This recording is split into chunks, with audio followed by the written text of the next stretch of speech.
नमस्कार दर्शकों, मैं खुलासा न्यूज पोर्टल से कुशाल। एक बार फिर विधानसभा चुनाव नजदीक है, उसी को लेकर हम बार बार ये बात कर रहे हैं, अलग अलग प्रत्याशियों से बात कर रहे हैं। इस बार हमारे साथ बीकानेर पश्चिम विधानसभा से गोकुल जी जोशी हैं, जो दावेदारी जता रहे हैं। पारिवारिक जो राजनीतिक है उसके बारे में बताना चाहते हैं। गोपाल जी जोशी 3 बार विधायक रह चुके हैं और एक बार नगर सभापति भी रहे हुए हैं। वो उनके परिवार से उनके बेटे हैं गोकुल जी जोशी, आज हमारे साथ हैं। आज हम उनसे बात करेंगे। नमस्कार गोकुल जी। गोकुल जी, पहले तो खुलासा न्यूज पोर्टल में आपका स्वागत है। बहुत बहुत धन्यवाद बुलाने के लिए। गोकुल जी, इस बार विधानसभा में आपकी दावेदारी सामने आ रही है। हमारा एक सीधा सा सवाल है, इस बार पार्टी में अनेकों दावेदार भी आए हैं। पिछली अगर बात की जाए तो कभी दावेदार इतने नज़र नहीं आए, इस बार ये अनेकों दावेदार नज़र आ रहे हैं और संगठन में भी अपनी बात रख रहे हैं। हमारा एक सीधा सा सवाल है कि गोकुल जी जोशी को इस बारी पार्टी चुनाव में टिकट क्यों दे भाजपा से?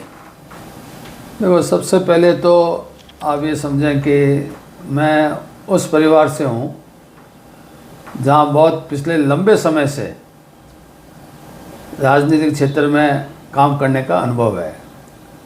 मेरे पिताजी 1962 से जो है विधानसभा का चुनाव लड़ रहे हैं और 72 से 77 तक बीकानेर से विधायक रहे। फिर 2008 से 2008 में रहे, 2013 में रहे, 2018 में ज़रूर हम चुनाव हारे। मैं खुद 2 बार पार्षद रहा हूँ। इसके अलावा लगातार संगठन में जो है मैं सक्रिय भूमिका निभाता रहा हूँ और मेरे ताऊ जी दाऊदयाली जोशी वो भी पार्षद रहे। तो हमारी पारिवारिक पृष्ठभूमि जो है वो एक इस सामाजिक काम में, राजनीतिक क्षेत्र में कार्य करने की रही है। इसलिए वो परिवार में देखते देखते एक रुचि जागृत हो गई कि भाई जितना लोगों के बीच में रह के काम कर सकते हैं उतना करना चाहिए। उसमें एक आनंद की अनुभूति होती है और जितना लोगों का भला कर सकते हैं वो करना चाहते हैं। और चूँकि संगठन से जुड़े हुए हैं लंबे समय से, इसलिए और दावेदारी कर रहे हैं। अब रहा ये कि भाई बहुत से लोग दावेदारी कर रहे हैं, तो ये लोकतांत्रिक व्यवस्था है। इस लोकतांत्रिक व्यवस्था में जो भी संगठन से जुड़ा हुआ व्यक्ति है वो अपनी दावेदारी कर सकता है। ये तो पार्टी तय करती है कि भाई किसको जो है ये मौका देना है, या पार्टी के जो भी नॉर्म्स हैं उसमें कौन आदमी फिट बैठता है, ये तो पार्टी तय करेगी। दावेदारी कोई भी कर सकता है, ये तो लोकतंत्र में इतनी तो छूट है ही सबको। गोकुल जी, ये तो बात हो गई आपकी दावेदारी की। बिल्कुल लोकतंत्र है, इसमें हर कोई दावेदारी कर सकता है। और पश्चिम विधानसभा की अगर बात भी की जाए तो शायद आपसे ये विधानसभा छुपी भी नहीं है, क्योंकि राजनीति जब से पश्चिम विधानसभा लागू हुई है तब से आप सक्रिय हैं और उसके अलावा कोलायत भी थी तब भी यहाँ पे आप एक्टिव रहे हुए हैं। तो परिवार पूरा आपका राजनीतिक परिवार है और सामाजिक भी आप बिल्कुल जुड़े हुए हैं। यहाँ एक बड़ी फैमिली भी आपकी यहाँ पे है। दावेदारी तो बिल्कुल आपकी बनती है यहाँ पे। अब आपको हमारा एक सवाल और है कि पार्टी आपको बीजेपी से टिकट देती है, भाजपा आपको टिकट देती है और आप चुनाव जीत जाते हैं। तो पिछले 5 सालों में आपने ऐसी क्या समस्याएं और देखी हैं जिनका समाधान अभी तक पश्चिम में सरकार और मंत्री होने के बावजूद भी नहीं हुआ? देखिए, बीकानेर पश्चिम विधानसभा की बात करें तो आप लंबे चौड़े विकास की बात तो छोड़ दें कि मतलब जो दूसरे जो ज़िले हैं उनके मुकाबले में कितना विकास इस बीकानेर में हुआ है, इस तरफ तो जाएं तो बहुत ही लंबा गैप आएगा। मैं कह रहा हूँ कि बीकानेर के पश्चिम विधानसभा में ख़ास तौर से जो बुनियादी सुविधाएं हैं आप उन पे गौर कर लें पहले तो। और जो कॉलोनी नगर विकास न्यास की बसाई हुई हैं, जैसे बीकानेर में मुरलीधर व्यास बसा दी, अंत्योदय नगर बसा दिया, जवाहर नगर बसा दिया। लोगों का मतलब पैसा लोगों ने जमा करवाया है और उसके बाद में लोगों ने प्लॉट लिए हैं, मकान बनाए हैं। आज वहाँ की आप सड़कों की, नालियों की, पार्कों की हालत देख लें, लाइट की व्यवस्था की हालत देख लें। मतलब ये तो बुनियादी सुविधा है। कोई भी वेलफेयर स्टेट अगर है तो ये बुनियादी सुविधा तो देनी ज़रूरी है। लेकिन आज तक जो है ये सारी कॉलोनी जो है इस बुनियादी सुविधा से महरूम है। ये बहुत बड़ी बात है। आप विकास तो आपका बाकी तो विकास जो है वो बहुत दूर की बात है।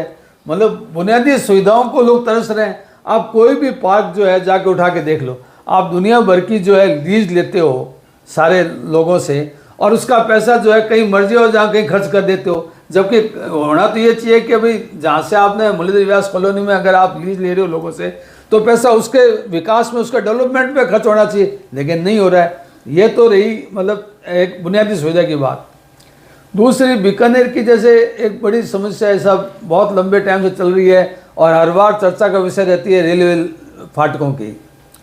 तो वैसे तो निश्चित रूप से रेलवे फाटकों की समस्या बहुत बड़ी है, लेकिन कुछ हमको भी सोचना पड़ेगा कि हम सारे मतलब एक ही डरे पे चलने वाले लोग हो गए हैं।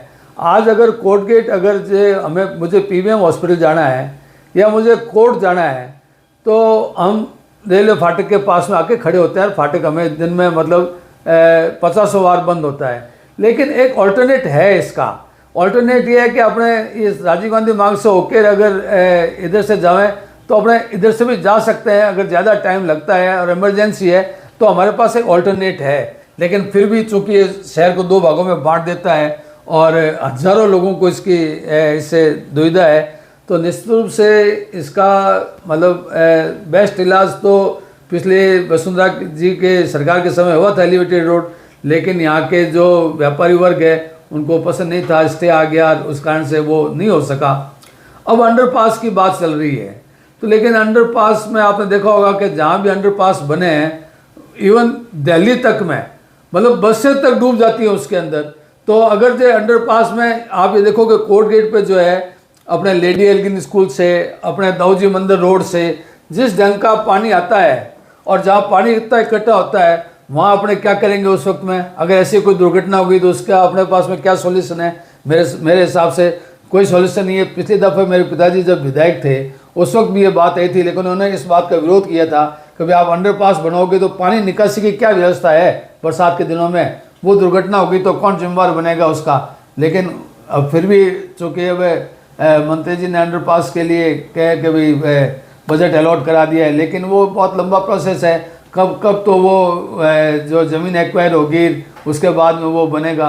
तो लेकिन इसका एक एलिवेटेड जो है रोड एक अच्छा हो सकता है इसका समाधान, अगर सब लोग अगर चाहें और एग्री करें तो मेरे हिसाब से एलिवेटेड रोड एक अच्छा समाधान हो सकता है। बीकानेर की एक समस्या और है बहुत बड़ी, ट्रैफिक की। आप देखो कि मतलब जो ख़ास तौर से सुबह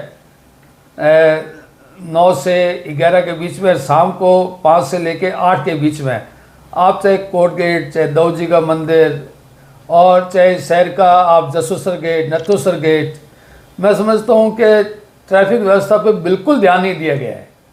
लाइटें इतनी बार लग गई लेकिन हर बार फेलियर रही, और पुलिस प्रशासन और ख़ास तौर से जो ट्रैफिक के जो लोग हैं उनका भी कोई विशेष ध्यान बिल्कुल नहीं है, और लोगों को बहुत तकलीफ होती है ट्रैफिक व्यवस्था से।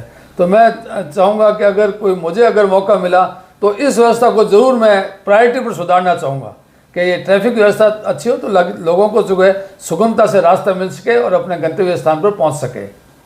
जो कॉलोनियाँ यूआईटी ने काटी है उनका भी आज तक वहाँ पे कोई डेवलपमेंट नहीं हुआ। ये बिल्कुल एक मुद्दा है, क्योंकि जब आप सब चीज़ें लीज मनी वगैरह पैसा सारा उससे ले रहे हैं तो ये जिम्मेदारी बनती है। और फिर सरकारी कॉलोनी होने के बावजूद भी वो डेवलप नहीं हो रही है, जबकि प्राइवेट कॉलोनाइजर वहाँ पे लगातार अपनी कॉलोनियाँ डेवलप कर रहे हैं, वो महंगे भाव में प्लॉट बेच रहे हैं, यूआईटी के खुद के भी कम रेट्स में भाव बिक रहे हैं। दूसरा एलिवेटेड रोड को लेके भी बताया गोकुल जी ने कि भाई एलिवेटेड रोड ही समाधान है, क्योंकि बिल्कुल सही है कि कोर्ट गेट में जिस तरीके से पानी का प्रेशर आता है, जिस तरीके से पानी होता है, उस पानी की निकासी की जब तक व्यवस्था नहीं होगी तो फिर तो शहर बिल्कुल यहाँ से कट जाएगा। ये थे हमारे साथ गोकुल जी जोशी, जिन्होंने दावेदारी भी जताई और क्या अब समस्याएं पश्चिम की उसके बारे में बात की। दोबारा हम ऐसी शख्सियत के साथ एक बार फिर मिलेंगे।